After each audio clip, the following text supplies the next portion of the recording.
Good morning, good morning. So, padak na tayo sa Port of Cagayan dito sa Misamis Oriental. So, medyo nadili yung biyahe natin guys kasi medyo meron tayong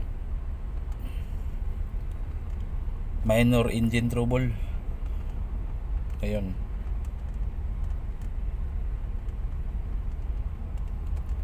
So, dito tayo sa katabi ni Trans Asia 18 magdadak.